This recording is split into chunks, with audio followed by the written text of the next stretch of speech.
was, if our schools are fully funded, why do they keep voting on cutting the workday or school days down to 4 days a week in all of our rural towns?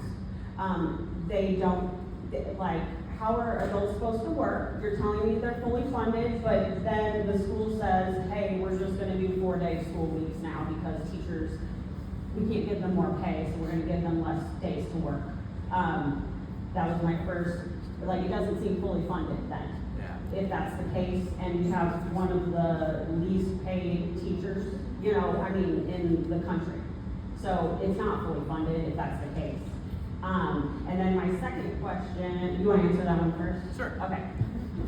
Just Sorry. make sure. Sorry. I usually do a pretty good job of multiple questions and go Yeah, through, but no. I always want to try to make No, sure you're I all don't miss good. anything. So fully funded, you know, according to the current funding formula, whether that is sufficient or not, like that is completely different. That's an entirely different conversation.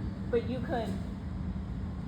like, if people are wanting that, Yeah, to revamp the formula. they should make more, like, if we're the lowest paid teachers in the country, why would we not fix that? So yeah, and there are other ways that the legislature has tried to go about this that not particularly fond of. I like that, you know, of course it sounds great, you know, we're gonna put this in a bill that teachers are gonna be minimum salary of this.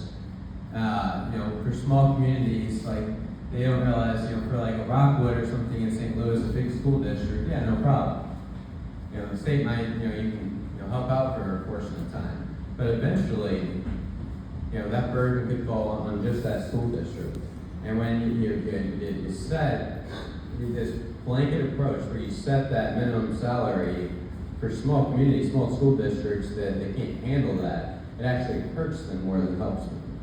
So as far as increasing teacher pay, yeah, I think that we need more educators here. I think that that's a key piece of it. Absolutely. You know, it comes down to appropriations. It's going to come down to the funding formula, which I believe is there a current task force? I remember hearing something the last session. The governor had a task force that's supposed to be looking into redoing that, but it's been in need of some updating for quite some time. So that is not something that I can give any personal insight on because I was not asked to serve on that task force, and I've not really been brought into any of those conversations. But yeah, it comes down to the funding formula and appropriations. Also, we use more buses in rural. Yeah, that's absolutely true. That's absolutely true. Transportation is a major issue as well. Senator, I think that task force has to give the governor a report by the end of next year. Okay. Okay. Like a 2-year time period. Okay. So yeah, I mean not as quickly as I would like to see, but at least there are steps being taken to address that, and you know, I'm hopeful that, and then I know that we have a brand new Senate Appropriations Chair. I believe that he has a great relationship with the superintendents in his district, and I'm sure that they're going to have a lot of influence on him. It's Senator Rusty Black. He'll be the new Senate Appropriations Chair beginning this year, and based on, you know, he came in the Senate the first year I did. I would imagine he will be very friendly to education when it comes to appropriations. But that's something that, you know, I can make an ask, but what's more effective is for people, I don't know how many people in this room are involved in education, either a teacher, administrator, I guess you show hands, or just, you know, I mean, everyone has it. You're always a teacher. I mean, even if not, like, everyone has an interest in education. You know, everyone, if you're not directly involved, you have your children, you have grandchildren. And, you know, our future of our society depends on having a young, you know, bright, educated workforce. And that starts with education. So, you know, I wish I had more definitive answers. It's just, there are some things in the Senate that I'm allowed to be more involved in than others. So I can kind of allude to, you know, my perception, my take based on my interactions with certain people.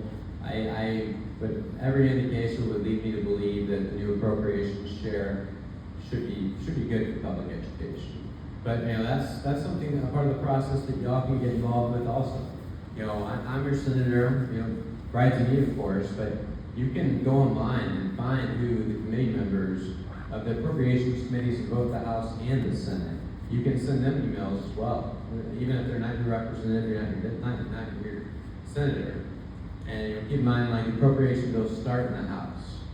So if you're able to get certain funding in the House, it can change when it comes over to the Senate. There's usually a little bit of back and forth in that process before they end up in the final product. But you got to think of the House as like, the opening bid and negotiation.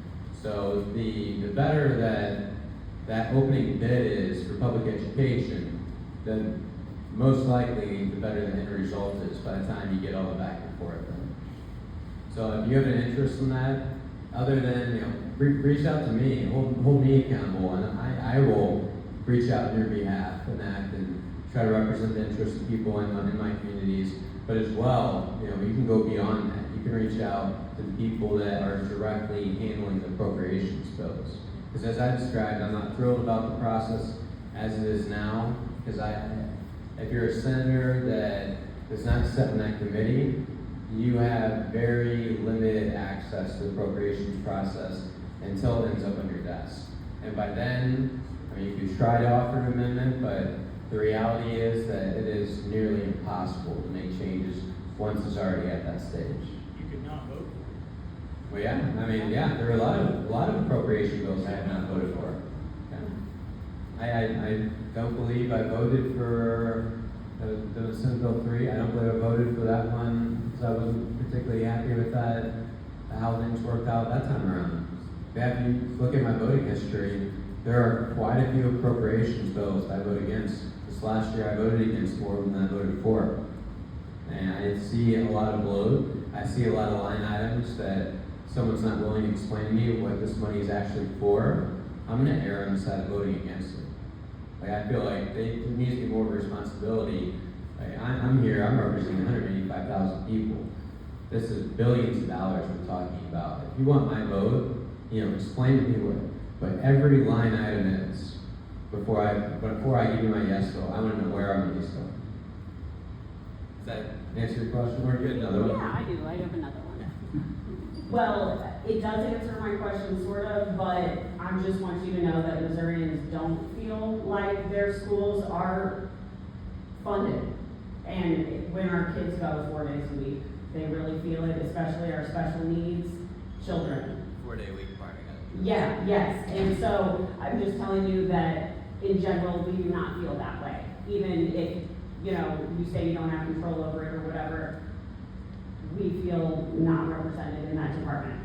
And then my other question was, I was just wondering if you could walk me through what your thought process was on the special session and the redistricting, and why you think it's okay mid-session, or, there was a tweet from the president to tell Mike Kehoe to redistrict and call a special session. I see that. It's can you tell me how you think that's okay and the right thing to do, and how you're okay with sitting here and disenfranchising people? It's really hard. Yeah, no, the 4-day week, I think that is a result of schools feeling that they don't have the resources, and a lot of times they feel like there is no choice. There was a provision in the bill that passed, so it wasn't this year, it was the session last year, that did create an additional incentive, additional funding for schools that did remain 5 days, just a way of providing them additional resources. So there have been steps over the last 2 years to send more resources to schools. And I understand the frustration. Still it's not enough, but there is forward progress being made, and I just wanted to point that out. And I think every community, they decide what's the best fit for them. For some schools, the additional revenue for staying open 5 days, it might be enough. For others, it might not, and they make that decision. And I think that's unfortunate. I think that ideally kids would be in school 5 days a week. I think that We need to work. Oh yeah. We need to go to work. Exactly. Yeah. Parents need to work. Idle. What they say about idle hands, like children when they're left. Especially in some of the more urban areas, they go with the 4-day week, that's more opportunity for people to go out, get in trouble, and when they should be focusing on building a future, improving their lives. And then second was on the redistricting. So the redistricting, so I'll start off by saying the last redistricting, they ended up, there was a debate between having a 7-1 map or a 6-2 map. And I was not a member of the legislature, but back then I was in favor of the 7-1 map. Now I'll be quite open with that. Now the governor called a special session, bring us in to do it, and I can't say that I was particularly fond with the time, but I did support the 7-1 map, and I'll explain why. Because you have states that, where 46 to 48% of the population voted for a Republican president, they have 0 congressional seats. This is in a number of I states. think it was a vote for the president, I think it was a vote against the mayor. So, In some cases, perhaps. In some cases, perhaps. I mean, I think a lot of people that voted for Camille, you could argue, were voting against Donald Trump. So I think it kind of goes both ways. But I mean, historically, you go back to times when Missouri is a supermajority Republican state, but it wasn't too long ago that wasn't the case. The Democrats were actually in control. And there was a period of time we actually had more congressional seats. I believe it was. Trying to think if I have that in my notes here on my iPad. It was, I believe it was in the 90s, and I believe it was in the 90s, and it was very close. I think it was about, Republicans got about 47% of the vote. Democrats controlled the redistricting process. Guess how many Republican congressmen there were? 0. So, I understand like you're kind of like your voice is being canceled out. But on a national stage, I think that this is what this is aiming to do, because you have other states, and I know, You're like, a state senator, though. yeah. Why would you be why are you worried about that, like? Because that affects our state. But that national policy, federal policy is tied to what happens here Right, also. but I feel like you're using that as an example but continue, I interrupted. Well, no, you're fine. I mean, it's an open conversation, so you're free to jump Sorry. anytime. So yeah, I mean, you have other states that are, I would imagine you might not lean like the Republican side like I do. I'm a people side. Well, I like that. Yes. I like that. You sound like someone. You sound like someone that could run for office. Wow. Careful. I don't want to have to. It starts with showing up at events like this. That's what happened to me. The next thing you know, you're out there knocking doors. Be very careful. Very careful.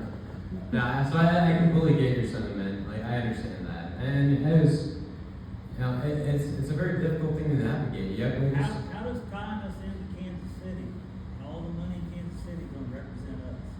oh, so then you're talking about the first special session. Well, yeah, you're wanting that district to tie into Kansas City, how are them people? Oh. They're never gonna come here and ask us what we vote. Or vice versa. They're gonna go where the money's at. Yeah, and So why would you do that to disenfranchise us?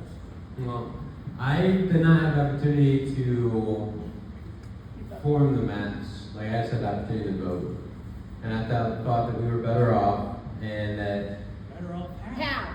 because we're not getting as much of our Missouri, we're a supermajority Republican state. We have other states that are about 50-50 that have 0 Republican representation. Here nor there. There. We're Well, Missouri. when we have to, You're tying us all the way over to Kansas City. yeah, I was not crazy about the way. City people, now they're not gonna come here no more and ask us for money or want our opinion. They're gonna go right where the money's at. So yeah, no, I understand that. I don't necessarily believe that that's true. And if it is, tell me, please reach out, and I have a good relationship with most of our congressional delegation. But you already said you was okay with it. Well, I was okay with the 7-1 map. I'm not saying that I love every aspect of how they shaped every district. Those are two different Here's things. the map. Well, that was, it's just like when you have different committees that work on things and they're brought to the Senate floor. I didn't have the opportunity to really give input. until it came to the floor for a vote. Then you voted for Yes, I did. I have a question. Yes, it. sir. You knew how the What? district was, you went ahead and voted. Yes. What does It doesn't the, matter what you think it is. Well, no. Hi, and did you write into my office and give your opinion on how to vote on that? Well, we had a ton of emails on that map. And I'll tell you, the majority, Ms. Fly doesn't seem very happy with I might vote either, It's the but. Mike Pence fly. Mike's Pence fly. Yeah, it's the Mike Pence fly. So, yeah, I'm on my I'm Pence. from St. Louis and he comes down here. Ben Brown's from St. Louis and he comes down here. So these guys care enough to come down from St. Louis. Why wouldn't these guys from Kansas City care enough to come over Depends here? on the politician. It really does, it really does. I understand their state level, I understand that they're the state level, but the district they've signed up is better. Yeah, but you have to keep in mind, like, I don't think you realize how much we interact with, like, every Congress member every member of Congress that has a piece of my district, I am in contact with on a regular basis. Anytime there's any kind of federal issue, you can bet your, Bottom dollar. yeah, thank you. You can bet your bottom dollar that I'm gonna be on them, pressuring them to ensure that they're doing right by the people within my district. I've always done that, no matter who represented the areas of my district, and whoever ends up representing the Kansas City area that comes in this direction, you can be damn sure I'm gonna be holding them accountable also. Otherwise, you're gonna be seeing me on the media, on social media, blasting them, calling them out. I'm gonna hold them accountable, just like I hope that everyone in this room would as well. All right, thank you. Yes, sir.